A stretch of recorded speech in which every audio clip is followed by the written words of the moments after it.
नमस्कार मंडळी.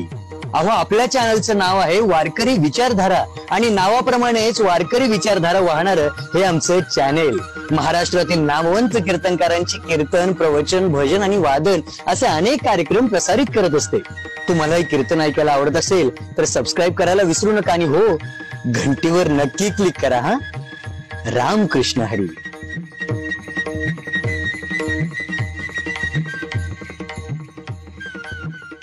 आपुलिया लाजा, आपुलिया लाजा, धावे भक्ताची या काजा, नाम धरिले दीनानाथ, सत्य करावया व्रत. प्रस्तुत प्रसंगी प्राप्त प्रसंगी सेवेकरिता घेतलेला अभंग विश्वसंत देहूचे जगन्मान्य से वैराग्य महामेरू जगद्गुरु श्री संत तुकाराम महाराज यांचा चार चरणाचा सर्वांच्या पाठांतरातील असा हा अभंग.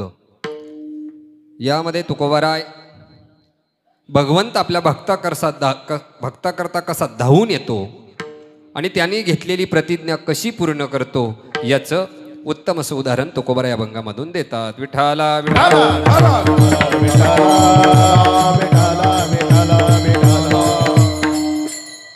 चिंतन सेवेकडे जाण्यापूर्वी थोडासा परिहार द्यायचा तो असा.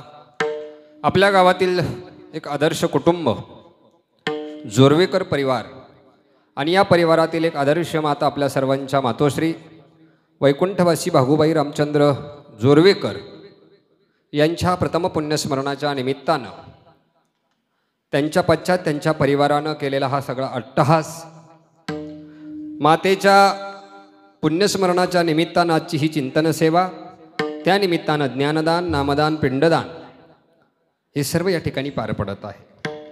त्या कुटुंबाला धन्यवाद देवी तेवढे थोडे आहे. त्यानिमित्ताने ही सेवा माझ्या वाटेला या ठिकाणी ह्या परिवारानं आग्रहपूर्वक या ठिकाणी दिलेली आहे. ह्या कीर्तनरूपी सेवेकरिता उपस्थित इको कमी कर उपस्थित माझे मार्गदर्शक, परमार्थस्नेही, परममित्र, पितृतुल्य, ज्यांनी कीर्तन करता आग्रह धरला, उभं केलं असे रेडिओ स्टार हरिभक्तीपरायण नवनाथजी महाराज दिघे, त्याचबरोबर माझे दुसरे मार्गदर्शक हरिभक्तीपरायण रामनाथजी महाराज, बाळासाहेबजी महाराज दिघे, माझे परमस्नेही परममित्र हरिभक्तीपरायण बाबासाहेबजी महाराज गायकवाड, हरिभक्तीपरायण महंदस महाराज शास्त्री, हरिभक्तीपरायण अक्षयजी महाराज तुपसुंदर, हरिभक्तीपरायण बाळासाहेब महाराज दिघे, हरिभक्तीपरायण रामहरी महाराज दिघे, हे एक माऊली काळे महाराज, त्यांचं काय ना वडिकते, हरिभक्तीपरायण वडकते महाराज आणि ही सर्व संत मांदियाळी. आणि ह्या संत मांदियाळीमध्ये जे पाठीमागं बालगोपाल उभे आहेत, एकदा त्यांच्याकरता टाळी वाजवा. उद्याचा भारत यांच्या हातामध्ये आहे आणि ते आज कीर्तनात उभे आहेत. खरं तर त्या बालगोपालांनाही धन्यवाद या ठिकाणी देतो. आपली काय नाव वारकरी शिक्षक सांदीपानी गुरुकुल घुलेवाडी, कारण ह्या कुटुंबातला मुलगा त्या ठिकाणी शिकतो, त्या वारकरी संप्रदायामध्ये सेवा देत असतो आणि आपलं स्वतःचं शिक्षण त्या ठिकाणी पूर्ण करत असताना हे सगळे त्याचे सवंगडी आज या कीर्तनाच्या निमित्ताने ठिकाणी उपस्थित आहेत. आज एकादशी आहे, श्रावण मास चाललेला आहे, हा पर्वकाल आहे. सोम सूर्यादी ग्रहणे येऊनी करती पारवरणे, का माता पिता मरणे अंकित हे दिवस. ह्या परिवाराकरता आजचा दिवस हा पर्वकाल आहे.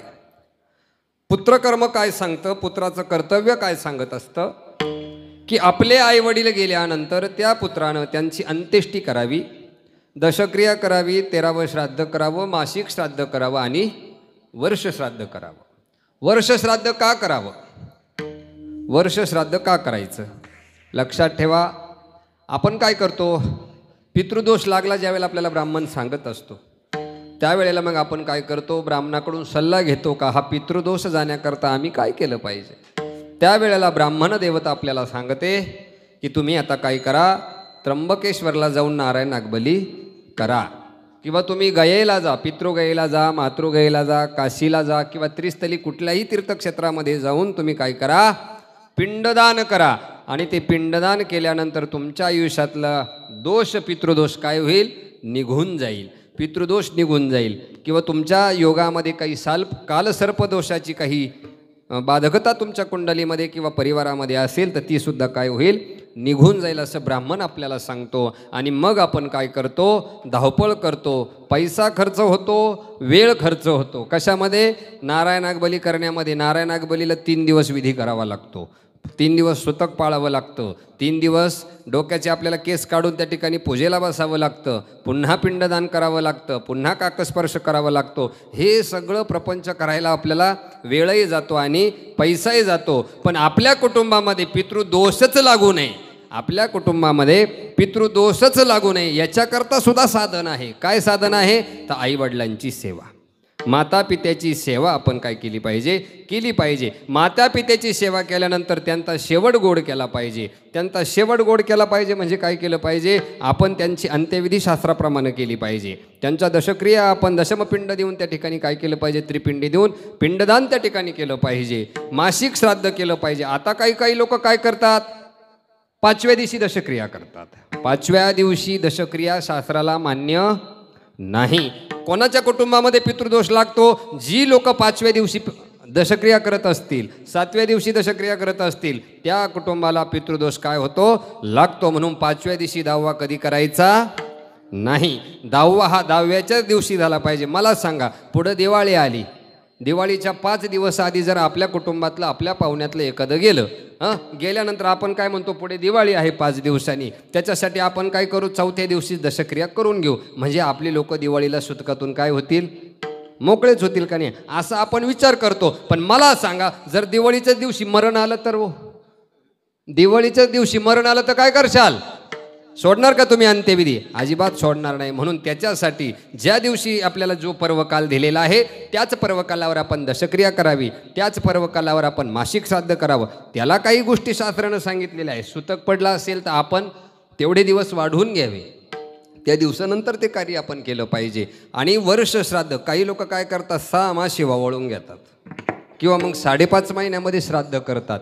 हे सुद्धा शास्त्राला मान्य नाही. शास्त्राला मान्य आहे 12 महिने पूर्ण झाल्यानंतर जे श्राद्ध करतो त्याला म्हणतात वर्ष श्राद्ध. आणि हे जर आपण शास्त्राप्रमाणे, गरुड पुराणाच्या नियमाप्रमाणे जर केलं तर आपल्या कुटुंबाला पितृदोष लागणार नाही. विठाला विठाला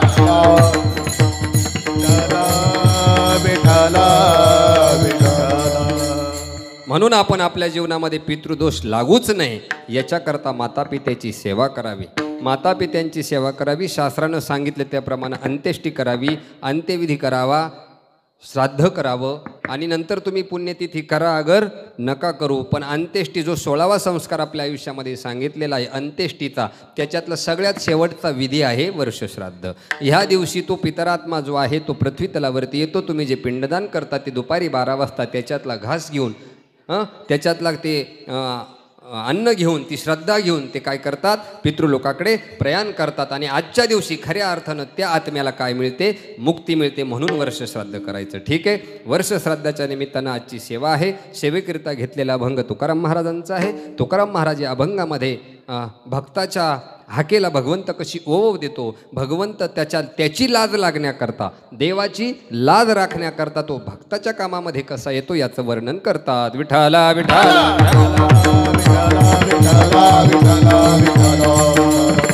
त्यानिमित्तानं आपण सर्वच परीक्षितासारखे श्रोते सज्जन मायबाप या ठिकाणी उपस्थित आहेत. सर्वांच्या चरणारविंद या ठिकाणी एकदा विनम्र भावानं नतमस्तक होतो आणि चिंतन सेवेला आपण या ठिकाणी सुरुवात करूया. खरं तर अगदी वेळ भरपूर झालेला आहे, पण आपल्या मर्यादित वेळेमध्ये जितका काही भाव मला अभंगाचा आपल्या समोर मांडता येईल तेवढा मांडण्याचा प्रयत्न करतो. आपुलिया लाजा धावे भक्ताची या काजा. लक्षात ठेवा, आयुष्यामध्ये प्रत्येकजण काही ना काही मिळवण्याच्या पाठीमागं आहे, काही ना काही प्रत्येकजण मिळकत मिळवण्याच्या पाठीमागं पळत आहे. कोणी धनाच्या पाठीमागं आहे, कोणी मानाच्या पाठीमागं आहे. लक्षात ठेवा, जीवनामध्ये अन्न वस्त्र निवारा ह्या मूलभूत गरजा प्रत्येकाला आवश्यक आहे.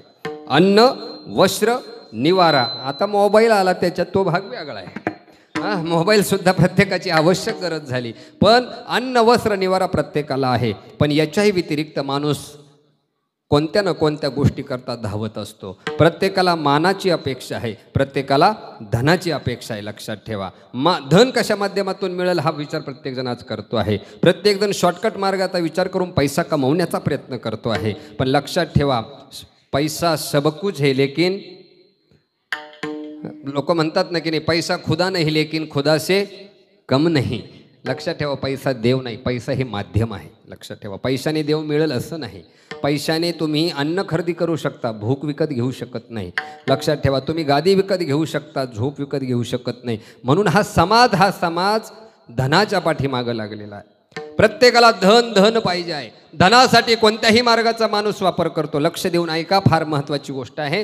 प्रत्येकजण धनाकरता काय करत असतो? धावत असतो. प्रत्येकाला धन आवश्यक आहे. प्रत्येकाकडे धन असेल तर इज्जत आहे की नाही?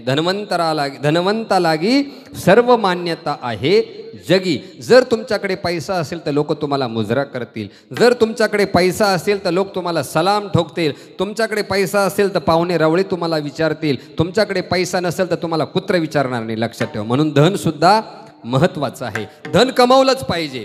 4 पुरुषार्थापैकी एक पुरुषार्थ आहे की नाही?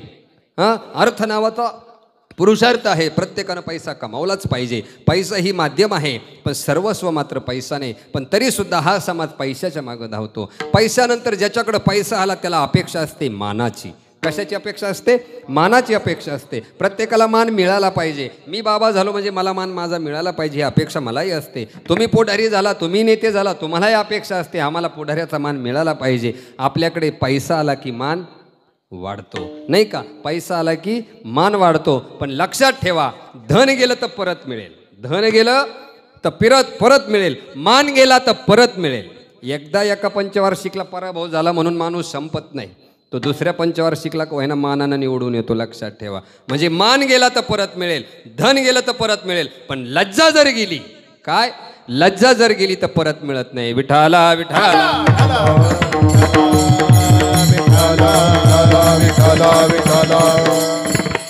लज्जा हा दागिना आहे. माणसाच्या आयुष्यामध्ये लज्जा हा दागिना आहे. म्हणून धन गेलं तर परत मिळेल, मान गेला तर परत मिळेल. पण एकदा लाज गेली, चारित्र्य गेलं, एव्हरीथिंग इज लॉस. काय आपण म्हणतो ना ते इंग्लिश म्हणा, health is wealth, character is loss, everything is loss.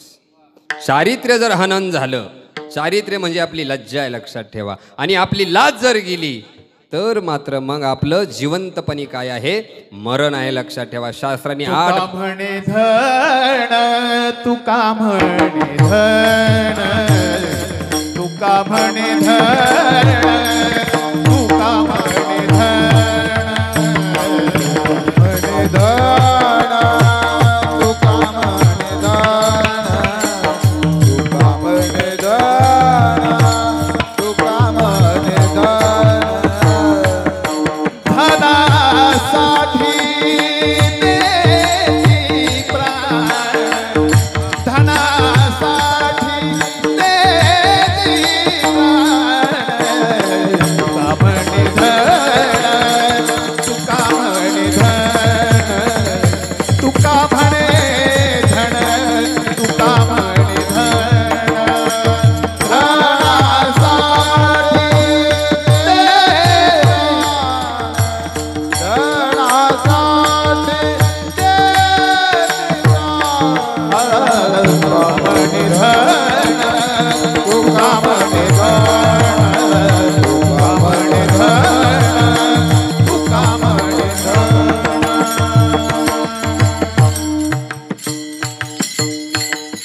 तुका म्हणे धन. आणि धनासाठी माणूस काय करतो? प्राणाची आहुती देतो. म्हणून लक्षात ठेवा, धनाच्या मागं जाऊ नका, मानाच्या मागं जाऊ नका, पण लाज वाचवण्याचा प्रयत्न प्रत्येकानं केला पाहिजे. चारित्र्य सांभाळलं पाहिजे की नाही? Character is loss, everything is loss आपण म्हणत असतो. म्हणजे चारित्र्य सांभाळणं फार महत्त्वाची गोष्ट आहे. चारित्र्य हे माणसाचं सर्वस्व आहे. म्हणून धन गेला तर परत मिळेल, मान गेला तर परत मिळेल, पण लज्जा जर गेली, चारित्र्य जर संपलं तर ते मात्र परत मिळत नाही. म्हणून चारित्र्य जपा. काय आजकाल काय झालं? पैशामुळे, मानामुळे, पदामुळे, प्रतिष्ठेमुळे माणूस लज्जा हरवत चालला, चारित्र्य हरवत चाललेलं आहे. म्हणून आपण त्या पाठीमागं न जाता आपण चारित्र्याचा सांभाळ करायचा. चारित्र्यासारखी जगामध्ये दुसरी श्रीमंती कोणती नाही. लक्षात ठेवा.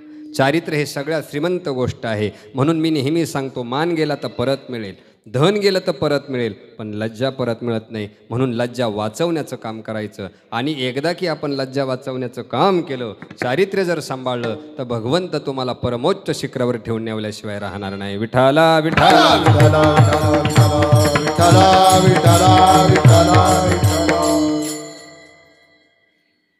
प्रत्येकानं लाज वाचवली पाहिजे, बरोबर आहे की नाही? तसं देवानं सुद्धा, देव सुद्धा काय करतो, आपल्या भक्ताची लाज जाऊ देत नाही, बरं का? आपल्या भक्ताची लाज काय करतो, देव सांभाळतो. कसा सांभाळतो? आपण जर देवाच्या भरोशावर सगळी कामं एकदा सोडून दिली, आपण देवाच्या भरोशावर एकदा सगळं की काही सोडून दिलं, हे जे मी काही कर्म करतो हे कुणाचं आहे? देवाचं आहे की नाही? हे देवाचं म्हटलं. एखादं संकट जर भक्तावरती आलं आणि भक्ताने जर हाक मारली, हे परमेश्वरा, माझी लाज तुझ्या हातामध्ये आहे, माझं चारित्र्य तुझ्या हातामध्ये आहे, ते काम वाह्यात जरी असलं तरी ते देवाला सरस करून घ्यावं लागतं. इतकी मोठी भगवंतामध्ये ताकद आहे. विठाला कैवारी नारायण होईल कैवारी नारायण. हे होईल कैवारी नारायण होईल कैवारी नारायण. तुका म्हणे भारत घातली होईल कैवारी नारायण होईल कैवारी नारायण. तुका म्हणे भारत घातली होईल कैवारी नारायण. हे होईल कैवारी नारायण.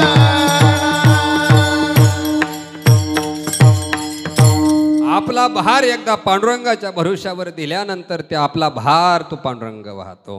तो आपल्या लज्जेचं रक्षण करतो, आपलं सर्वस्वाचं रक्षण करतो. म्हणून जीवनामध्ये लाज प्रत्येकानं बाळगली पाहिजे, नाही का?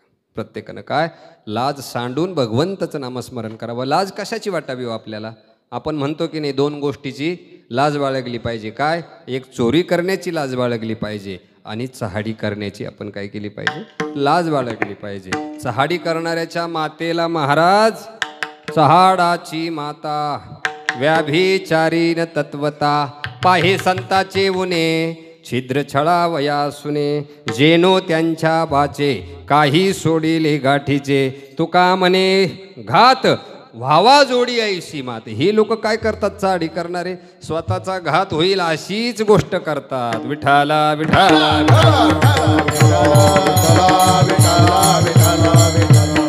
म्हणून महाराज चहाडी करणाऱ्याला नाही, त्याच्या आईला व्याभिचारी म्हणतात. म्हणून जीवनामध्ये लाज बाळगावी चोरी करण्याची, लाज बाळगावी निंदा करणाऱ्याची, चहाडी करण्याची आपण लाज बाळगली पाहिजे. लक्षात ठेवा. तसं भक्ताच्या आयुष्यामध्ये भक्ताने की देवावरती भार आपला घातला की देव त्याचं रक्षण करतो. कुणाकुणाची लज्जा रक्षण केली भगवंतानी? सगळ्यात पहिलं उदाहरण घ्या द्रौपदीचं. द्रौपदीचं उदाहरण आपल्या डोळ्यासमोर आणा. ज्या वेळेला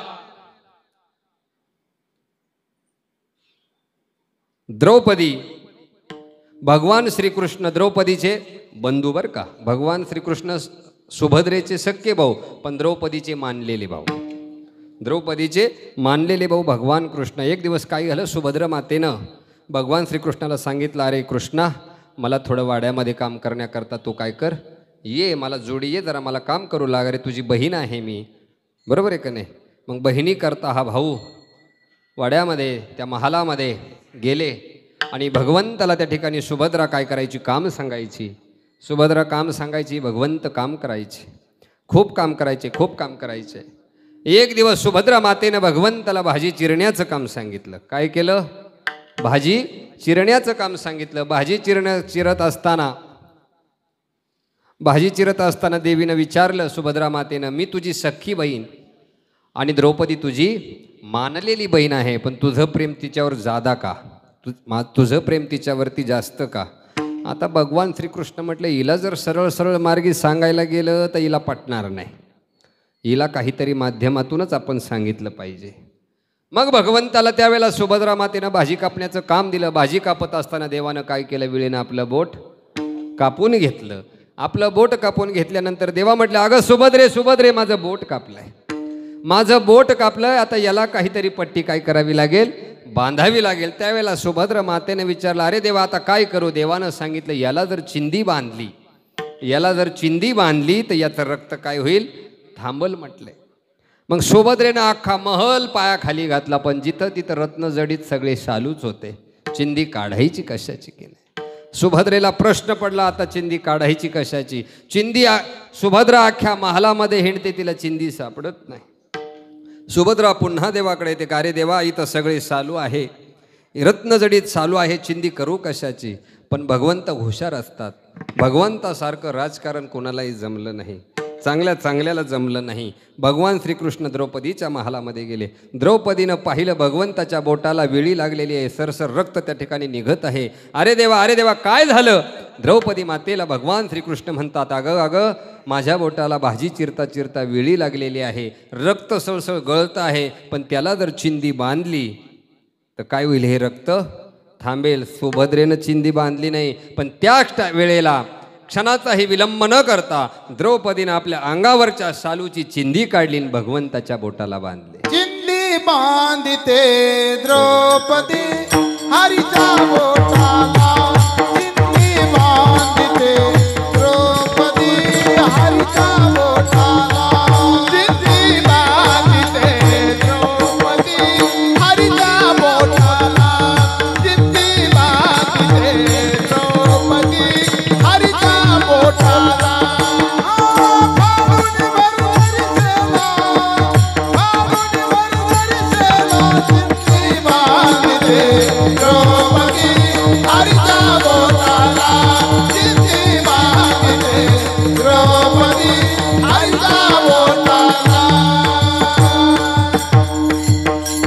त्या ठिकाणी द्रौपदीनं भगवंताच्या बोटाला आपल्या अंगावरच्या भरजली शालूची चिंधी काढली आणि ती बोटाला बांधली.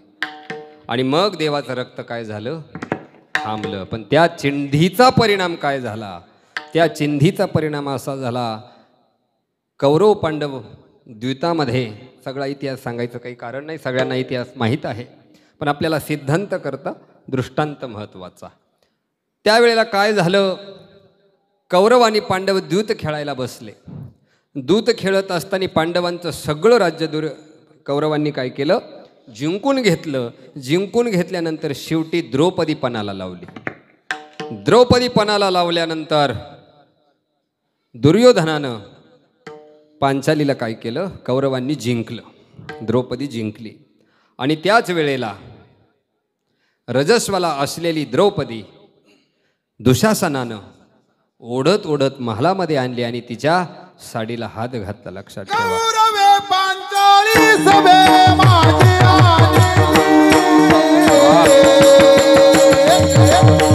वस्त्रे हरण वस्त्रे कैसी झाली माऊली, वस्त्रे हरण वस्त्रे कैसी झाली माऊली. कौरवे पांचाली सभे माझे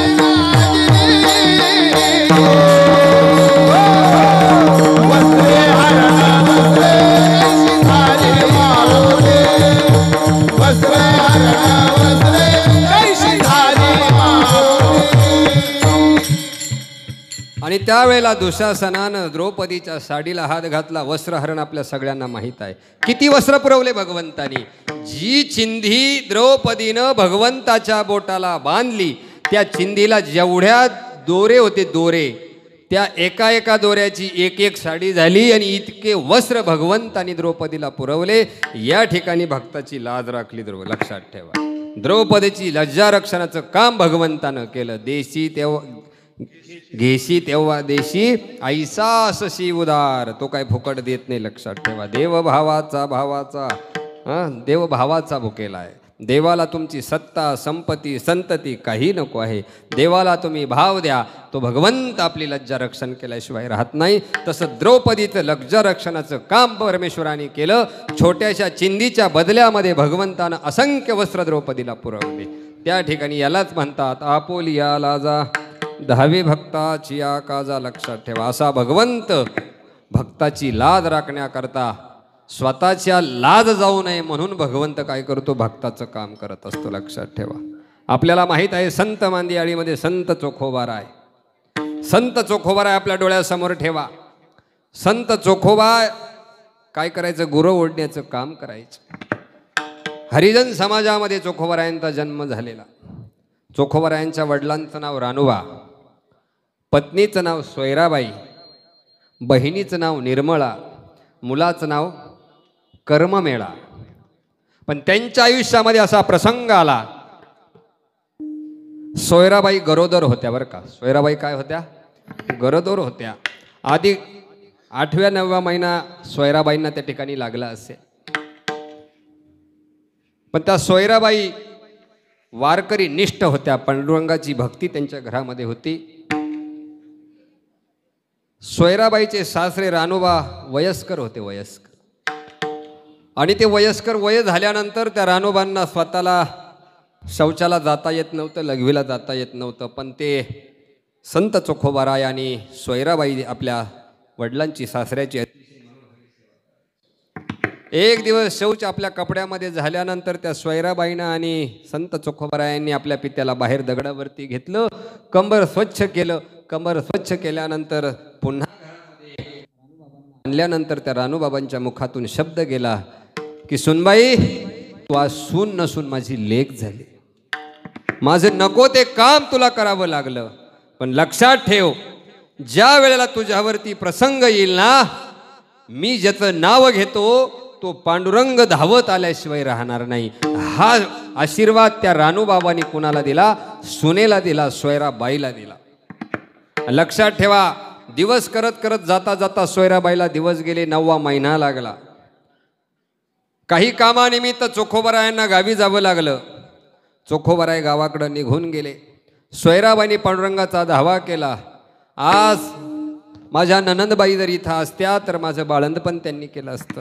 माझे धनी जर इथं असते तर त्यांनी माझ्या नंदनदेला बोलावलं असतं, निर्मलाला बोलावलं असतं, तिनं माझं बाळंतपण केलं असतं. तिनं पांडुरंगाचा धावा केला. धावा केल्यानंतर पांडुरंग द्वंद्वा आला. पण पांडुरंगाच्या लक्षात आलं, इथं काम गड्याचं नाही, इथं काम बाईचं आहे. काय? इथं काम गड्याच्या स्वरूपातलं नाही. ह्या सोयराबाईची मला काय करायची? प्रसूती करायची आहे. हिच्या पोटी कर्ममेळा जन्म घेणार आहे. अशा वेळेला पांडुरंग परमात्मा त्या चोखोबाची बहीण झाला सारंगधर, चोखोबाची बहीण झाला सारंगधर, चोखोबाची बहीण झाला सारंगधर, चोखोबाची बहीण झाला सारंगधर. वहिनी उघडा कमारी, कमारी, कमारी, चोखोबाची बहीण झाला सारंगधर, चोखोबाची बहीण झाला सारंगधर. वहिनी उघडा कमारी, कमारी, कमारी, चोखोबाची बहीण झाला सारंगधर, चोखोबाची बहीण झाला सारंगधर.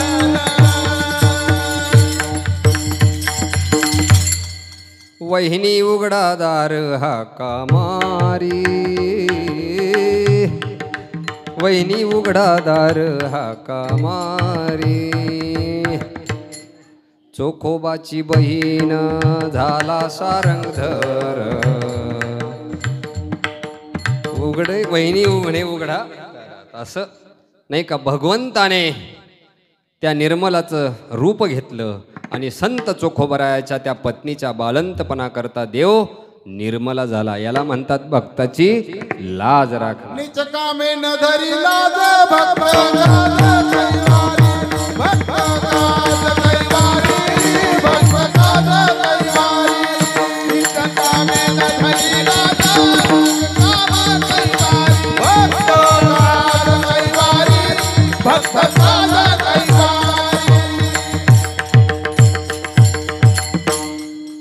भक्ताची पार कुठल्याही स्तरातली कामं असू द्या, नीच स्तरातली कामं असू द्या, अहो ढोरं ओढण्याचं काम पांडुरंगाने केलं. जे चोखोबाराय करत होते ते काम पांडुरंगाला करावं लागलं की नाही? कारण देवाच्या जवळचा जर भक्त असेल, देवाचा जवळचा जर भक्त असेल तर भगवंत त्याचा काय करतो? सांभाळ करत असतो. निज भक्ताची आवडी सांभाळी त्या घडी घडी, राखोनिया भूक तहान करी त्याचा बहुमान.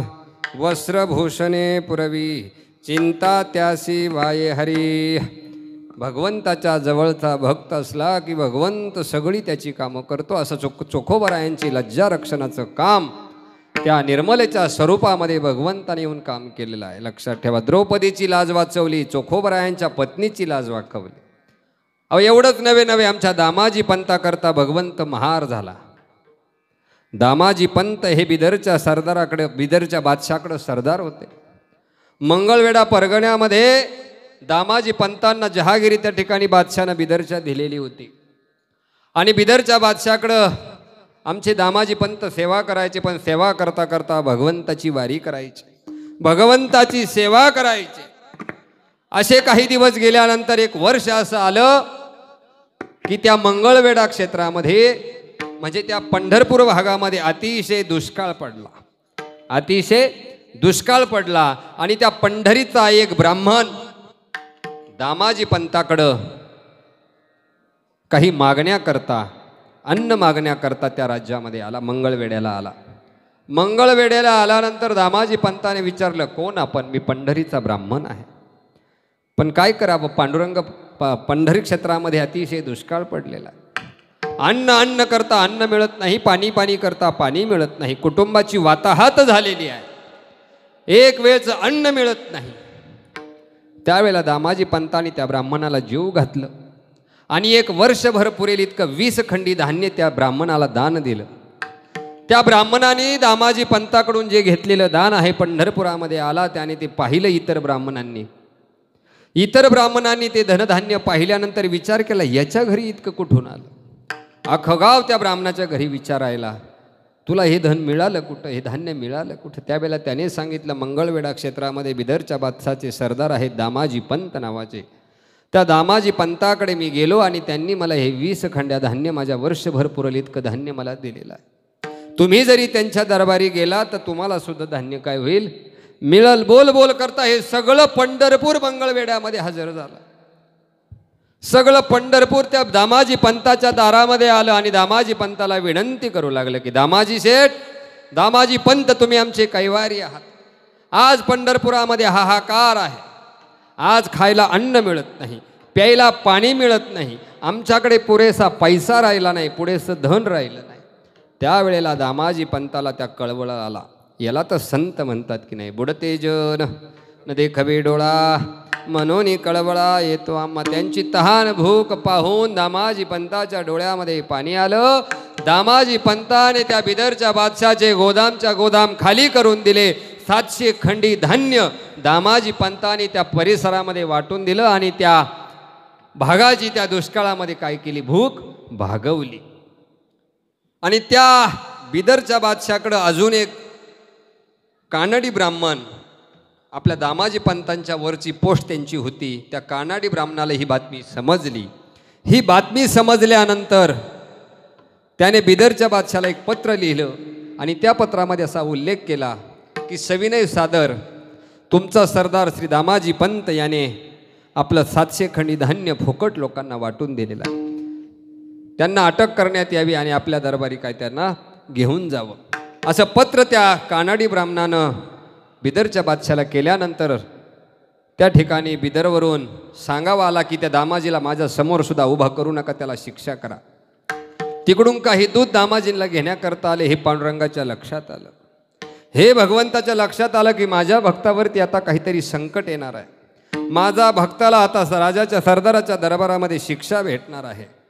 त्यावेळेला आमच्या या भगवंतानं विठू नाईक नावाचं रूप धारण केलं. महार झाला, पंढरीनाथ महार झाला. जोहार मायबाप जोहार, मी विठू महार. दामाजी पंता करता भगवंतानं महाराचं रूप घेतलं. एक फाटकी पिशवी आपल्या हातामध्ये घेतली. दामाजी पंताला नेण्याकरता तिकडून दूत आले. त्याच्या यादी हा विठू नाईक महाराजचा रूप घेऊन राजाच्या सरदाराच्या दरबारी दप्तरी हजर होतात आणि त्या ठिकाणी राजाला खलिता पाठवतात की, मी दामाजी पंताचा नोकर आलेलो आहे, विठू नाईक. त्यावेळेला राजा विचारतो, कशा करता आलेत? काही नाही राजे, बादशाह तुमचं जे धान्य धन काही विकलं आहे ते 1 रुपया अधिकच्या भावानं दामाजी पंताने विकून त्याचा जो काही जमा खर्च आहे तो तुमच्या दरबारी देण्याकरता आलेलो आहे. आणि विचारलं काय आणलंय, तर एक पिशवी त्याने समोर टाकली. 1,68,000 रुपये त्या काळामध्ये 700 खंडी धान्याचे पैसे ह्या विठू नायकानं राजाच्या पुढं काय केले, ओतले. आणि मग त्याच्या लक्षात आलं की दामाजी पंतांनी आपला काय केलाय, फायदा केलेला आहे. पण तोपर्यंत त्या सरदाराचे दूत, त्या बादशाचे दूत दामाजी पंतांना घेण्याकरता आले. इकडं दामाजी पंतांना घेतलं, तिकडं विठू नायकानं तो जमा खर्च देवानं विठू नायकानं बादशाकडं दिला. आणि तिथून देव काय झाले, पसार झाले. देव तिथं थांबले नाही.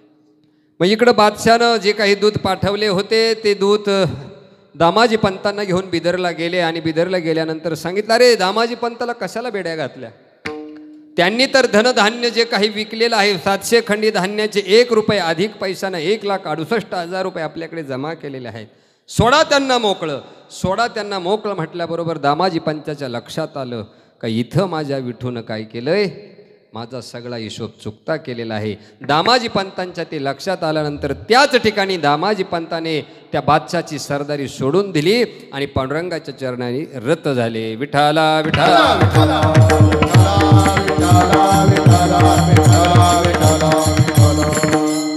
अशा प्रकारे भक्ताची लाज राखण्यासाठी भगवंत कोणत्याही रूपामध्ये येतो. द्रौपदीची लाज राखली, चोखोबरायांची लाज राखली, दामाजी पंतांची लाज राखली, तशी आमच्या सेना महाराजाची सुद्धा लाज भगवंतानं राखली. लक्षात ठेवा, सेना महाराज सुद्धा बिदरच्या बादशाकडे मालिश करण्याकरता होते.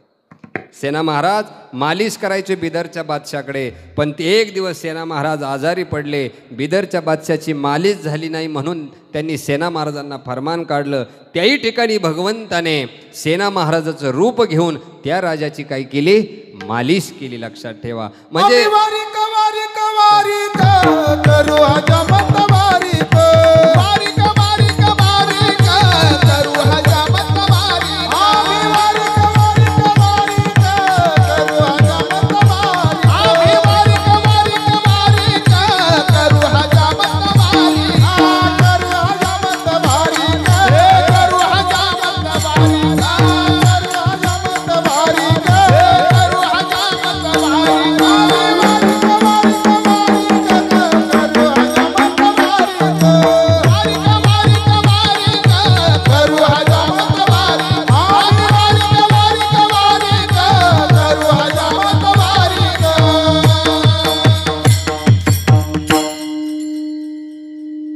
जसं सेना महाराजांकरता पांडुरंग सेना महाराज झाले, तसं आमच्या गोरोबा काका करता सुद्धा भगवंताने कुंभाराचं रूप घेतलं. बरं का, भगवंताने काय केलं, संत गोरोबा काकाचं रूप घेतलं आणि कुठं गेले, गोरोबा काकाच्या घरी गेले. ज्या वेळेला गोरोबा काकाच्या घरी गरिबी पसरली होती त्यावेळेला एका चाकराचं रूप घेतलं भगवंतानी. चाकराचं, विठू चाकर, विठू कुंभार भगवंत झाले.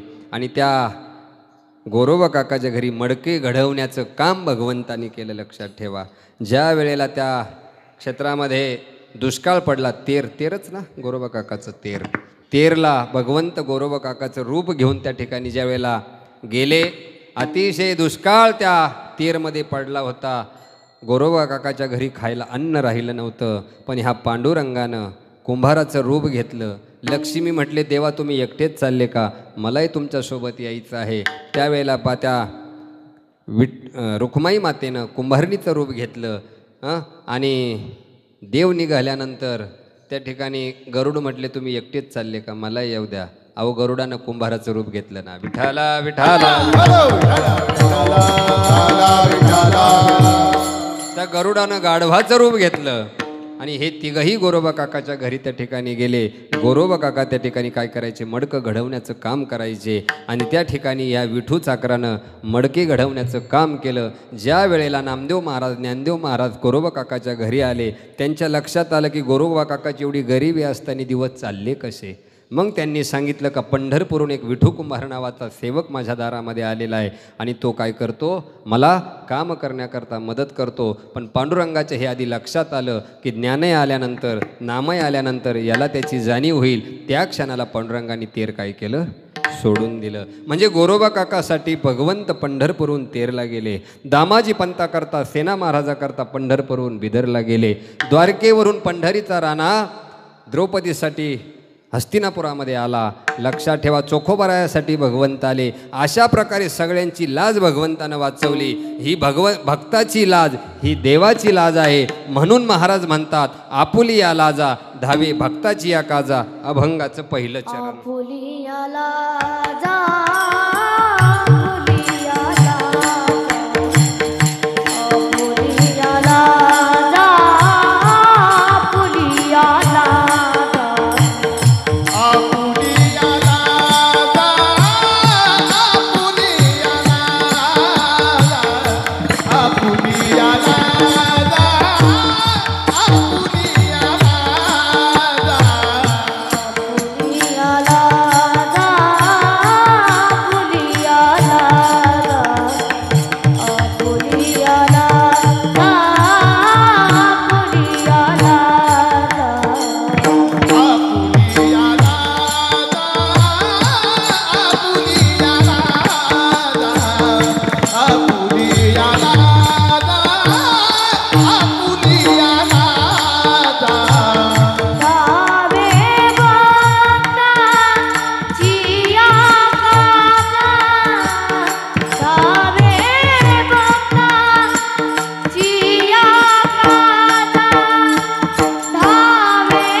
आपुलिया लाजा धावे भक्ताचिया काजा.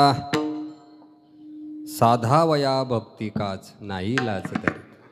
महाराज म्हणतात, भक्ती काज साधवण्याकरता देव काय करतो?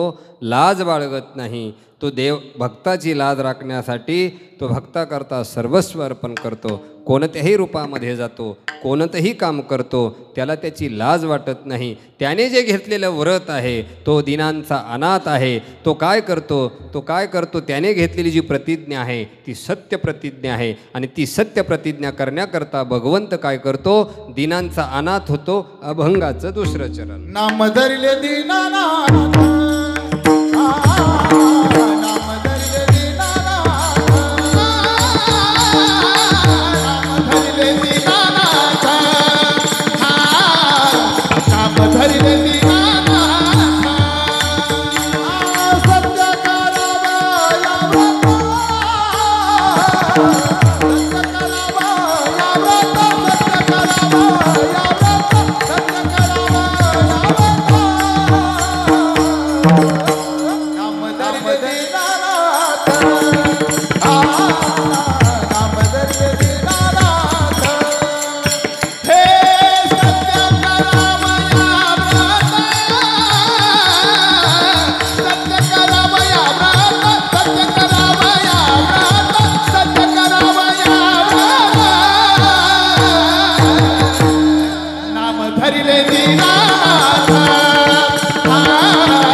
नाम धरिले दीनानाथ, सत्य करावया व्रत.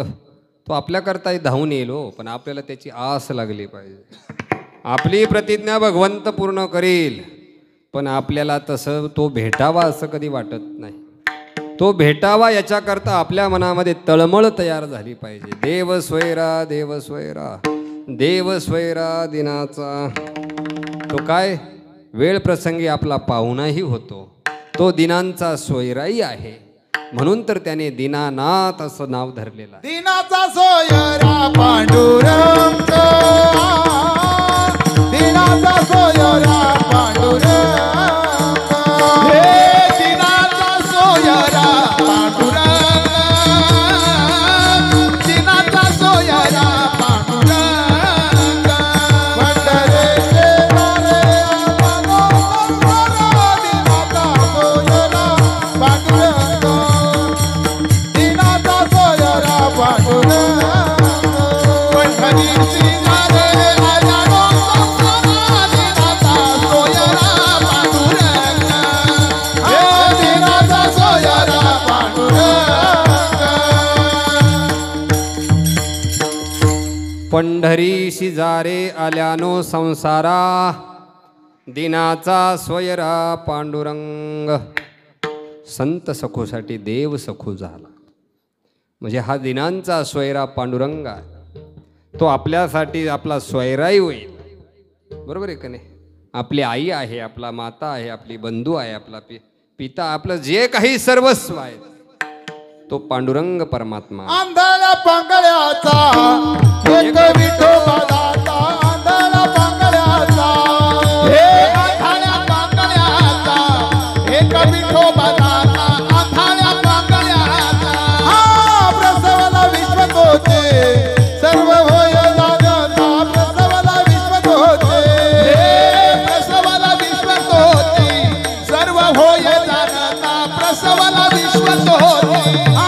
घडीवडी येणा मात्रे पाप पुण्य संचिता, घडीवडी येणा मात्रे, हे घडीवडी येणा मात्रे पाप पुण्य संचिता, घडीवडी येणा मात्रे.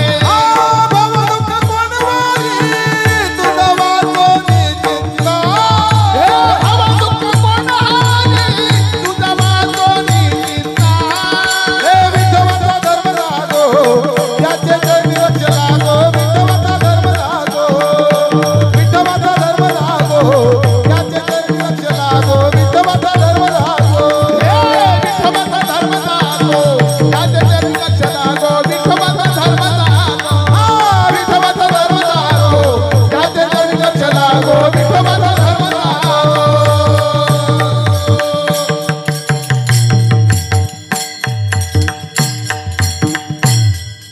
वा, टाळ्या वाजवा एकदा यांच्या का. सुंदर प्रमाण. तो भगवंत त्या भक्ताकरता स्वैरा होतो, पण त्या भक्ताची तळमळ भगवंताला भेटण्याची असली पाहिजे. कन्या सासुऱ्याशी जाये, मागे परतोनी पाये,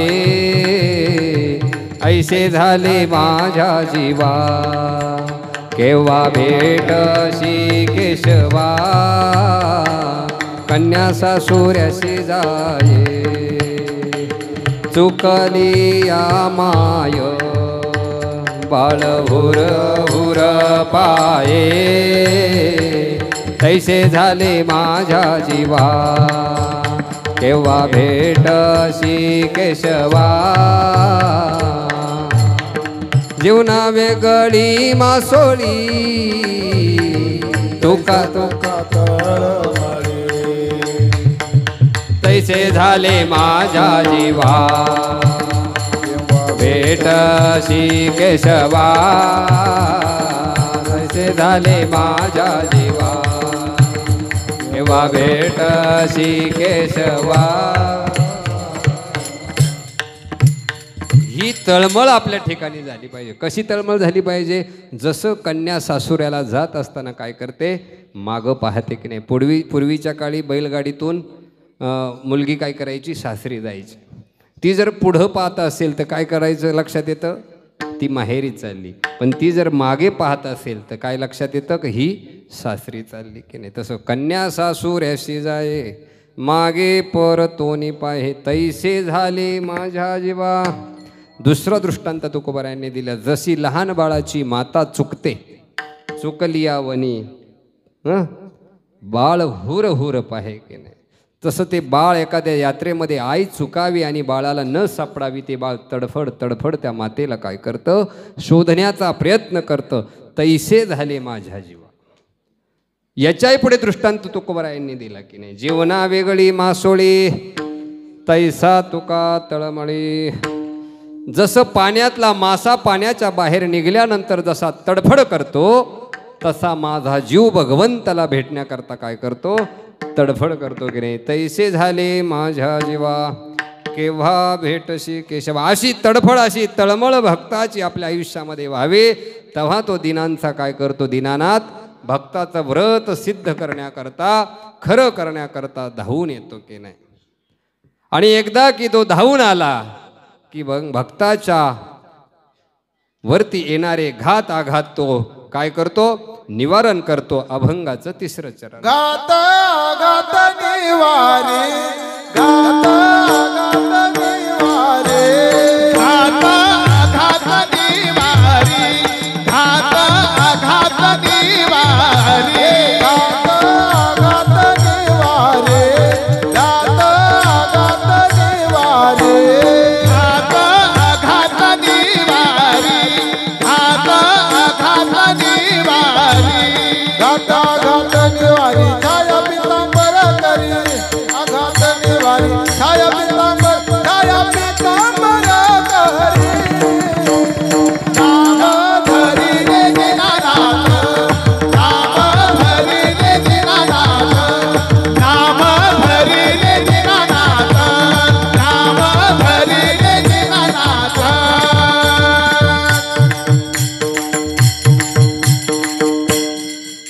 घात आघात निवारी छाया पितांबरी करी. कोणाकोणाचे घात निवारण केले पांडुरंगाने? भक्त प्रल्हाद. आपल्या डोळ्यासमोर भक्त प्रल्हादांचं चरित्र आणा. भक्त प्रल्हाद मुखातून भगवंताचं नामस्मरण सदोदित करायचे. नारायण नारायण नारायण नारायण असा जयघोष भक्त प्रल्हादाच्या मुखातून नेहमी चालायचा. पण त्यांचे पिता श्री हिरण्यकश्यपू, हिरण्यकश्यपूला काय करायचं, देवाचं नाव आवडत नव्हतं की नाही. त्याच्या राज्याचा नियमच होता, नाव घेऊन येते देवाचे आईसे ब्रीत हिरण्यकश्यपूचे की नाही. त्याच्या राज्यामध्ये देवाचं नाव घ्यायचं नाही, पण त्याच्या पोटी मात्र नारायण भक्त जन्माला आले, भक्त प्रल्हाद. आणि ते भक्त प्रल्हाद भगवंताचं नामस्मरण करायचे. भगवंताचं नामस्मरण करत असताना या हिरण्यकश्यपूना नको ते घात त्यांच्यावरती केले. काय काय घात केले असतील? त्यांना हत्तीच्या पायाखाली देण्याचा प्रयत्न केला, कढई लोटावरून लोटून देण्याचा प्रयत्न केला, उकळत्या तेलामध्ये घालण्याचा प्रयत्न केला. एवढं करूनही भगवंताने त्यांना काय केलं, वाचवलं की नाही. घात आघात निवारी छाया पितांबरी करी. आणि भगवंत काय करतात, आपल्या पितंबराची जी छाया आहे ती त्या भक्तावर काय करतात, धरतात. जसं भक्त प्रल्हादावर भगवंताने त्यांची छाया धरली, मरेपर्यंत भगवंताचं नामस्मरण हे भक्त प्रल्हादाने काय केलं, सोडलं नाही. आणि भक्त प्रल्हादाने भगवंताचं नामस्मरण न सोडल्यामुळं त्याचा परिणाम काय झाला, भगवंताला त्याला वाचवण्याकरता हिरण्यकश्यपूला आपलं नृसिंह अवतार घ्यावा लागला. प्रल्हादा कारणे स्तंभी अवतार केला, प्रल्हादा कारणे स्तंभी अवतार केला. हे विदारोने दैत्य ब्रह्म बाणा बाजिला, हे विदारोने दैत्य बाणा बाजिला. हे पांडुरंगे ये वो पांडुरंगे, पांडुरंगे ये वो पांडुरंगे, हे पांडुरंगे ये वो पांडुरंगे, विवाद जीव लगाए वो पांडुरंगे.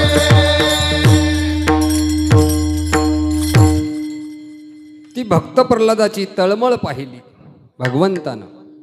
भेटी लागी जीवा लागली स्यास. आणि त्या भक्त प्रल्हादाने हिरण्यकश्यपूने प्रश्न विचारला, तू एवढा देवाचा धावा करतो, तो देव कोठे आहे? त्यानं सांगितलं, या चराचरामध्ये भगवंत भरलेला आहे. ह्या जगातली अशी कोणतीच गोष्ट नाही का जिथं भगवंत नाही. चाले हे शरीर कुणाची आसत्ते. विठ्ठल जळी स्थळी भरला रीता ठाव नाही उरला. विठ्ठल जळी स्थळी भरला रीता ठाव नाही उरला. आजच्या दृष्टीने पाहिला विठ्ठलाची विठ्ठल विठ्ठलाची विठ्ठल. विठ्ठल म्हणतात तिरोज विठ्ठल म्हणतात तिरोज विठ्ठल म्हणतात तिरोज विठ्ठल म्हणतात तिरोज विठ्ठल म्हणतात तिरोज विठ्ठल म्हणतात तिरोज विठ्ठल म्हणतात तिरोज विठ्ठल म्हणतात तिरोज. विठ्ठल जळी स्थळी भरला रीता ठाव नाही उरला. देव आहे देव आहे हृदय मंदिरी शोधून पाहे. देव नटला नाना परी भरोनी उरला चराचरी. ह्या चराचरामध्ये भगवंताचा वास आहे. त्या हिरण्यकश्यपून आपल्या भक्त प्रल्हादाला विचारलं तुझा देव कुठे कुठे आहे. त्याने सांगितले या खांबात आहे का. प्रल्हादाच्या हाके सरसी प्रल्हादाच्या हाके सरसी प्रल्हादाच्या हाके सरसी प्रल्हादाच्या हाके सरसी. धावोनी स्तंभ फोडी धावोनी स्तंभ फोडी धावोनी स्तंभ फोडी धावोनी स्तंभ फोडी. प्रकट झाला खांबामधुनी प्रकट झाला खांबामधुनी नरसिंह माझे नाव नरसिंह माझे नाव. गोकुळचा गणेशा राधे रे गोकुळचा गणेशा राधे रे गोकुळचा गणेशा.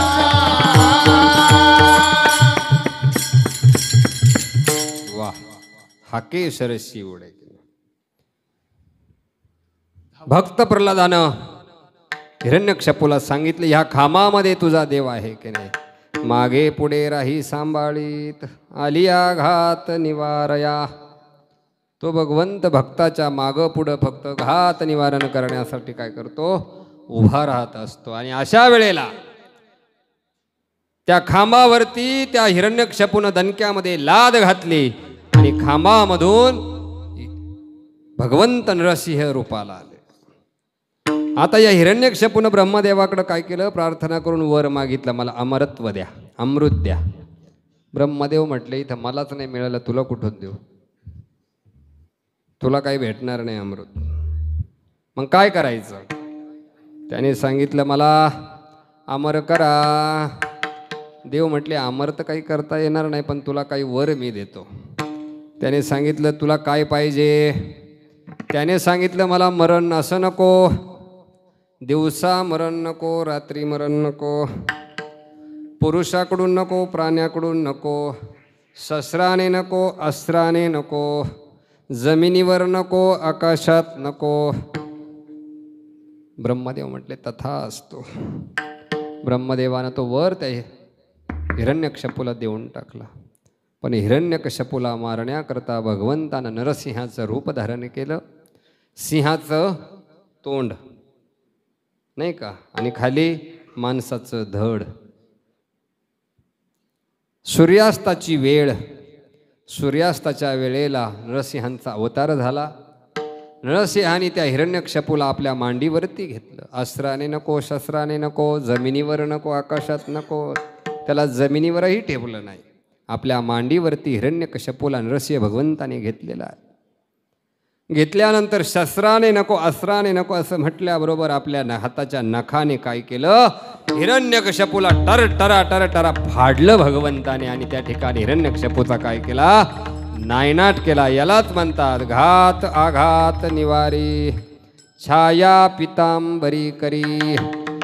असा तो पंढरीश पांडुरंग भक्ता करता काय घेत उभा यावं अवगंगाचं चौथं चरण. उभा कर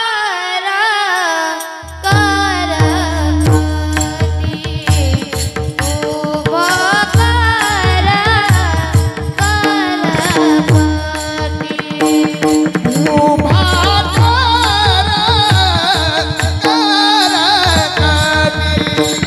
उभा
उभा करकटी तुका म्हणे याजसाठी.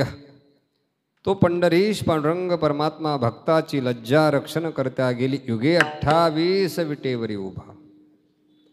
28 युगापासून तो भगवंत परमेश्वर काय करतो, आपल्या भक्ताची लाज त्या पंढरपुरामध्ये राखतो आहे. तो का उभा याजसाठी.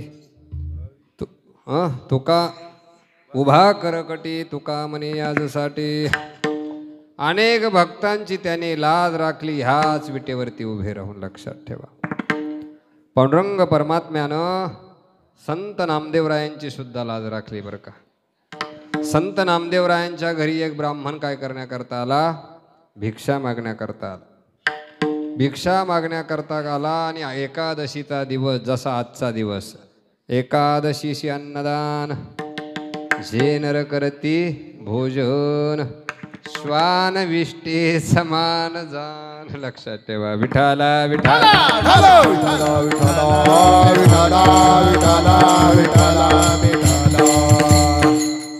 ज्याला कळायचं त्याला कळालं बरं का. म्हणून नामदेवरायांच्या दारामध्ये एकादशीच्या दिवशी एक ब्राह्मण म्हणजे स्वतः देव ब्राह्मणाचं रूप घेऊन आले. ब्राह्मणाचं रूप देव घेऊन आल्यानंतर त्यांनी सांगितलं, मला भूक लागलेली आहे, 3 दिवसापासून मी उपवासी आहे, मला तू काय कर, जेव घाल. नामदेव महाराज म्हटले, आज एकादशी आहे, आजच्या दिवस थांबा, उद्या काय करू, द्वादशी सोडू, पारणं करू आणि तू मला जेव घालू. ते ब्राह्मण म्हटले, अरे मी मरल. तो म्हणे, तू मेला तरी चालल, तुझा दशक्रिया मी करीन, पण तुला आज अन्नदान करणार नाही, तुला हा जेव घालणार नाही. जर एकादशीला ब्राह्मण दारात मेला तर पंढरपुरात तुझ्या नावाची काय होईल, ठ्याठ्या होऊन जाईल नाही का. लोक तुला नाव ठेवतील. म्हटले, नाव ठेवलं तरी चालेल, पण एकादशीला अन्नदान करणार नाही म्हटलं. संतांच्या घरी नियम आहे, एकादशीला अन्नदान ते करत नाही. एकादशी धरायची असली तर ते दशमीपासून उपवासी राहतात, तेव्हा एकादशी करतात. नामदेव महाराजांच्या दारामध्ये ब्राह्मणानं प्राण त्याग केला, जीव दिला ब्राह्मणाने, आणि ही बातमी बोलबोल करता सगळ्या पंढरपुरामध्ये बातमी पसरली. स्वतःला संत म्हणवतो आणि ब्राह्मणाला दान देत नाही, ब्राह्मणाला जेव घालत नाही. आता दारात ब्राह्मण मेला, याला शिक्षा झाली पाहिजे. आणि मग नामदेवरायांच्या दारामध्ये ब्राह्मण मेल्याची बातमी पंढरपुरामध्ये हा करता पसरली. सगळे ब्राह्मण गोळा झाले. देवानं त्या ब्राह्मणाच्या रूपामध्ये प्राणत्याग नामदेवरायांच्या दारामध्ये केला, पण नामदेवरायांनी एकादशीला काही अन्नदान केलं नाही. लक्षात ठेवा. म्हणून प्रत्येकानं काय करावी, एकादशी व्रत प्रत्येकानं केलं पाहिजे. एकादशीला अन्नदान करू नाही, फराळ केलं पाहिजे बरं का. फराळाची व्यवस्था पण केलेली बरं का. ज्यांना एकादशी आहे त्यांना, बाकीच्यांना भोजन आहे, पण भोजन करणारे एकादशी करा. विठाला विठाला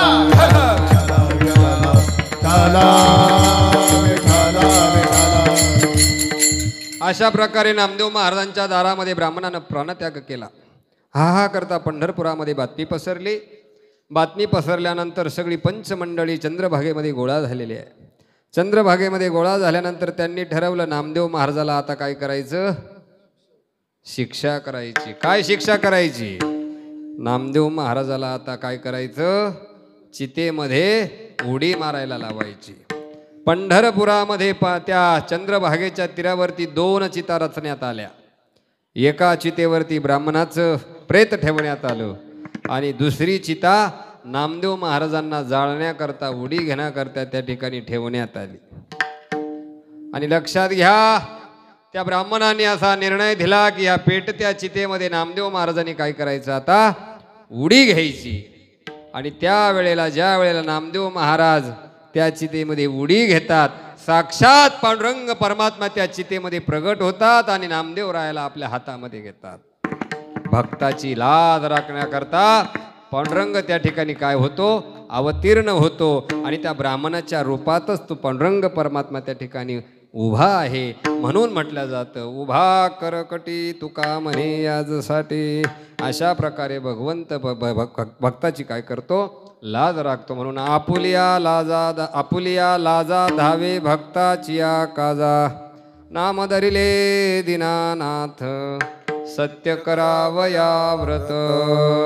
घात आघात निवारी छाया पितांबरी करी. उभा करकटी तुका म्हणे याजसाठी. अशा भगवंताचं एकदा प्रेमानं भजन करा. विठोबा रघुमाई विठोबा रघुमाई विठोबा रघुमाई विठोबा रघुमाई. पण ती लाज राखण्याकरता आपण जाग असलं पाहिजे. लक्षात ठेवा. उठा जागे भारे आता स्मरण करा पंढरीनाथा. भावे चरणी ठेवा माथा चुकवी व्यथा जन्माची. आपण जाग व्हा. आपल्या धर्मावरती जे संकट येत आहेत त्याबद्दल आपण जाग झालं पाहिजे. लक्षात ठेवा. आपण गेल्या 15 दिवसापासून लक्षात घेतोय बांगलादेशामध्ये काय घडत आहे. आपल्या हिंदूंची अब्रू लुटल्या जाते. आपल्या मंदिरांवरती त्या ठिकाणी हल्ले होत आहेत. आणि अशा वेळेला हिंदूनं झोपून राहावं इतका हिंदू शंड नाही बरं का. लक्षात घ्या. म्हणून आपल्या भारतीय देशामध्ये हिंदू धर्म संस्कृती या जगाच्या पाठीवरती आईचं काम करते. लक्षात ठेवा. ही भारतीय संस्कृती मातृत्वाची संस्कृती आहे. यत्र नारीस्तु पूजन्ते रमन्ते तत्र देवताः. ज्या मनुस्मृतीनं सांगितलेलं आहे जिथे नारी शक्तीची पूजा होते तिथे लक्ष्मीचा वास असतो. यत्र नारीस्तु पूजन्ते रमन्ते तत्र देवताः. ज्या देशानं सांगितले जननी जन्मभूमीश्च स्वर्गादपि गरीयसी. आम्हाला आमची आई आणि आमची मातृभूमी ही प्राणापेक्षाही प्रिय आहे. प्रिय आमचा भारत देश हा. परंतु जेव्हा जेव्हा या धर्मावरती ग्लानी येते यदा यदा हि धर्मस्य ग्लानिर्भवति भारत अद्भुत्थानम अधर्मस्य तदात्मानं सृजाम्यहम्. परित्राणाय साधूनां विनाशाय च दुष्कृतां धर्म संस्थापनार्थाय संभवामि युगे. भगवंत संतांच्या रूपामध्ये जन्म घेतात. लक्षात ठेवा. आज आपल्या धर्मावरती संकट आहे. स्वधर्म निधनम श्रेय परधर्म भयावह. स्वतःचा धर्म जर आपण वाचवला नाही तर परकीय आपल्याला काय करतील संपून टाकतील. म्हणून आपण जागे व्हा. आज परवा काल आपण ऐकलं असेल पाहिलं असेल आपल्या सर्वांचा अधिष्ठान आदिगुरु श्री संत महंत रामगिरीजी महाराज यांनी जे सत्य कथन केलेलं आहे ते कोणतीही गोष्ट ही सत्य आणि सत्यच असते. संतांच्या मुखातून निघालेली वाणी ही ब्रह्मांड मोलाची वाणी असते. लक्षात ठेवा. संतांच्या मुखातून निघालेला सहज शब्द हा मंत्र असतो. संतांची झोप ही समाधी असते. संतांचं चालणं हे तीर्थ असतं. आणि अशा संताच्या मुखातून निघालेले शब्द कधी खोटे असू शकत नाही. ते जे बोलले ते सत्यच बोललेले आहे. परंतु तरी सुद्धा काही समाज विघातक शक्तींनी त्याचा जाहीर निषेध केलेला आहे. त्यांना अटक करण्याची मागणी केलेली आहे. त्यांच्यावरती हल्ला करण्याची धमकी त्यांना त्या ठिकाणी देण्यात आलेली आहे. पण आपल्या सर्वांचे एक आद्य कर्तव्य इति कर्तव्य आहे. जेव्हा आपल्या गुरुवरती सद्गुरूवरती संतांवरती अशा प्रकारचं बेताल वक्तव्य हल्ले करण्याची धमकी जर कोणी देत असेल तर त्याला वेळीच त्या ठिकाणी ठेचलं पाहिजे. लक्षात. आपण सुद्धा आज महाराजांना त्या ठिकाणी Z+ सुरक्षा आहे. पंचाळे या ठिकाणी महाराजांचा सप्ताह चालू आहे. अखंड हरिनाम सप्ताह आज गेली 177 वर्ष झाले. अविरतपणे गंगागिरी महाराजांनी लावलेलं रोपटं आज नारायणगिरी महाराजांनी वटवृक्षामध्ये रूपांतरित केलेलं आहे. आणि त्या वृक्षाला रामगिरी रूपी नावाचं फळ आज लागलेलं आहे. आणि ते फळ जर आपल्याला चाखायचं असेल तर ते सुरक्षित राहणं सुद्धा तितकं गरजेचं आहे. आणि ते सुरक्षित ठेवण्याची जबाबदारी तुम्हा आम्हा सर्व शिष्य परिवारावर भक्त परिवारावरती आहे. आपण हिंदू आहोत म्हणून आपल्या संतांवरती झालेले हल्ले आपल्या धर्मावरती झालेला हल्ला आपण कधीही सहन करायचा नाही. लक्षात ठेवा. जर आपण संतांची लाज राखली तर देव आपली लाज राखल्याशिवाय राहणार नाही. म्हणून आपुलिया लाजा धावे भक्ताची काजा. आपली आई बहीण सुरक्षित राहिली पाहिजे. लक्षात ठेवा. गोठ्यातली गाई घरातली आई घरातली ताई. आता पुढे पुढे कोणता सण आहे? रक्षाबंधन येत आहेत. 19 तारखेला रक्षाबंधन आहे. लक्षात ठेवा. ज्या द्रौपदी मातेला चिंधीच्या बदल्यामध्ये भगवंतानी लाखो साड्या पुरवल्या ती गाठ म्हणजे सामान्य गाठ समजू नका तुम्ही. बहिणीनं भावाकडं रक्षणाचं दान मागावं न त्याच्याकरता राखी भावाच्या हातामध्ये बांधावी. ती गाठ तुम्ही सामान्य समजू नका, लक्षात ठेवा. ती गाठ बहिणीनं बांधलेली आहे. ह्या जगाच्या पाठीवर जी पवित्र नाती सांगितली जातात, माता पित्यानंतर असतं पवित्र नातं, ते बहीण आणि भावाचं नातं असतं.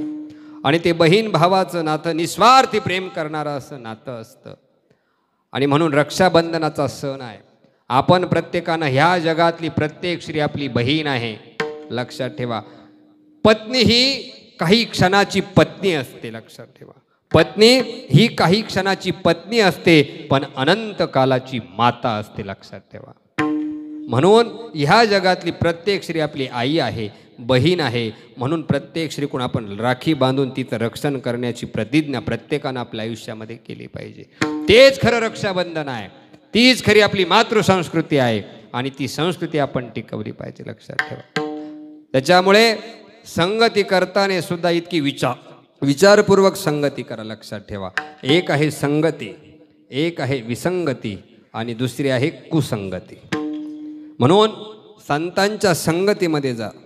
संतांच्या संगतीमध्ये जर आपण गेलो तर आपलं जीवन धन्य आहे. मित्र करताना सुद्धा संतांच्या विचाराचा मित्र आपण केला पाहिजे, लक्षात ठेवा. जो मित्र आपल्याला पुण्य काय आणि पाप काय याची जाणीव करून देतो तोच खरा मित्र असतो, लक्षात ठेवा. परंतु संकटाच्या समय आपल्याला अर्ध्यावर सोडून जाणारा कधी मित्र नसतो, लक्षात ठेवा.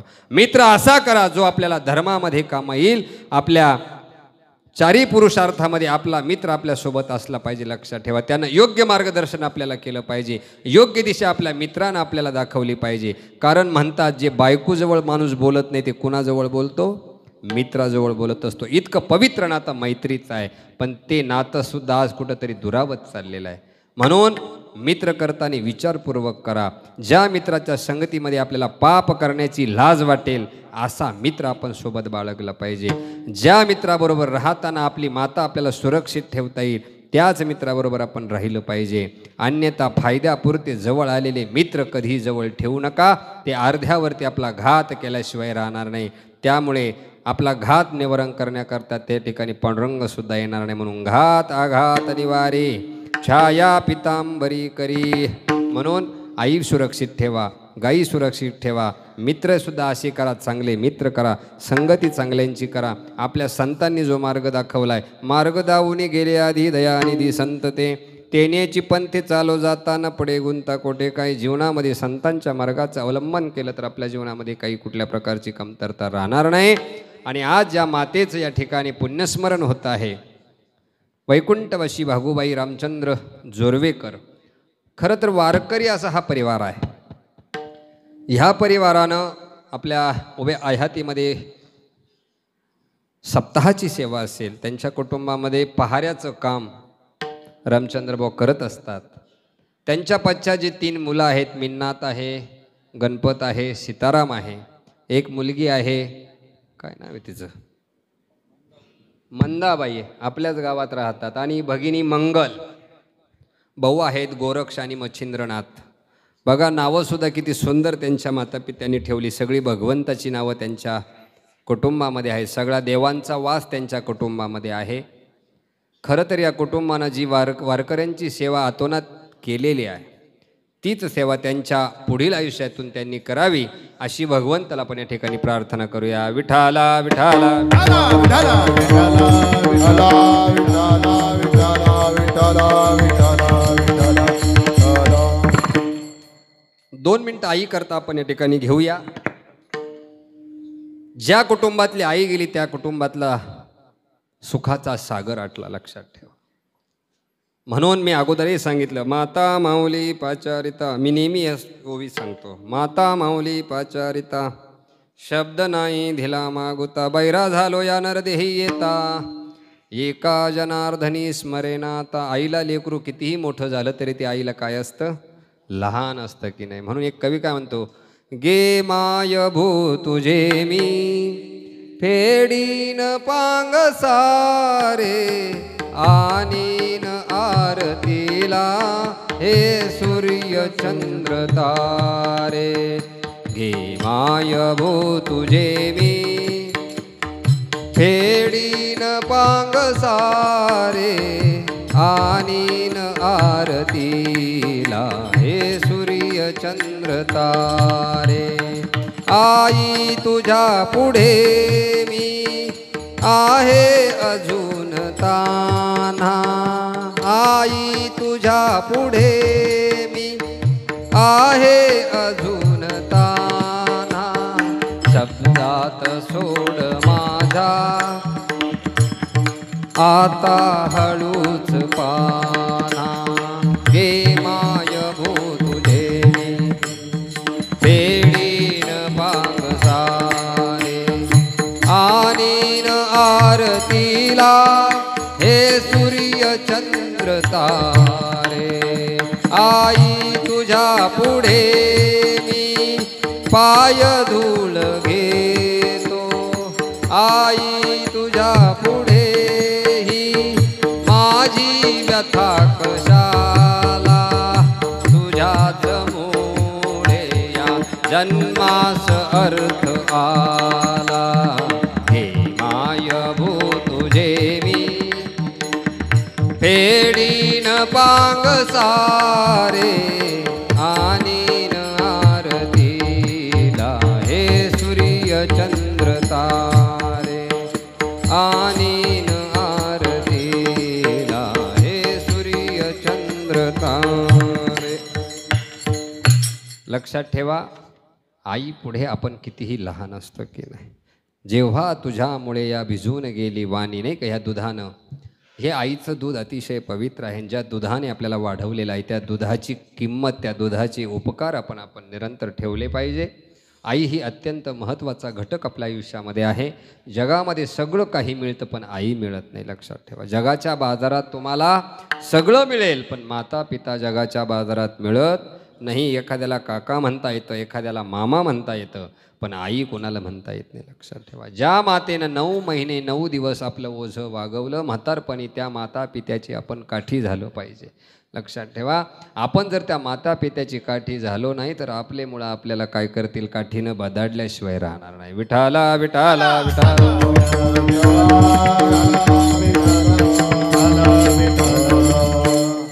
म्हणून आपली लाज आपल्याला राखायची असेल तर आईवडिलांची सेवा करा, साधू संतांची सेवा करा, धर्माची सेवा करा. हेच आपल्या आयुष्यामध्ये आहे. याच्याशिवाय दुसरं आपल्याला काही करायचं नाही. हा नाशिवंत देह आहे, हा एक दिवस आपल्याला सोडून जायचा आहे. आपल्या डोळ्यासमोर आपला मृत्यू ठेवावा आणि आपलं जीवन आपण व्यतीत करावं, जेणेकरून आपल्या कुणाचं वाईट होणार नाही, आपल्या कुणाचं आपल्याबद्दल द्वेष राहणार नाही. कधी अबोला धरून जीवन जगू नका, वैर धरून जीवन जगू नका. जर आपण वैर धरून जीवन जगलो जर मेलो ना तर पुन्हा इथं जन्म घ्यावा लागतो, साखर म्हणून जन्म घ्यावा लागतो. लक्षात ठेवा, म्हणून वैर धरून कधी मरू नका. जे संतांनी सांगितलं, संतांच्या पावलावरती पाऊल ठेवा, आपलं जीवन व्यतीत करा. झालेली सेवा मी पांडुरंगाच्या परमात्म्याच्या चरणी या ठिकाणी समर्पित करतो. जे काही चुकीचं असेल ते माझ्या बालबुद्धीचे दोष समजा, जे योग्य आहे ते माझ्या संत कृपेचं आहे असं लक्षात घ्या. पायाच्या प्रसादे काही बोलिलो विनोदे, मद क्षमा करणे संतीनो हे अंगभूत युक्ती. आज या ठिकाणी सर्व गायक गुणीजन उपस्थित आहेत. सर्वांच्या चरणारविंद एकदा विनम्र भावानं अभिवादन करतो. माझे सन्मित्र हरिभक्तीपरायण पखवाद सेवक, मृदंग सेवक राहुलजी महाराज शिंदे हेही या कीर्तन सेवेकरता उपस्थित आहेत. आपल्या गावामध्ये ताल माधुर्य मृदंग क्लास चालतात. स्वतः महाराज या ठिकाणी क्लास घेतात. आपली जास्तीत जास्त मुलं त्या ठिकाणी मृदंग शिकण्याकरता पाठवा. दर रविवारी सकाळी 2 तास आम्ही त्या ठिकाणी क्लास घेतो. महाराज दर रविवारी येत असतात.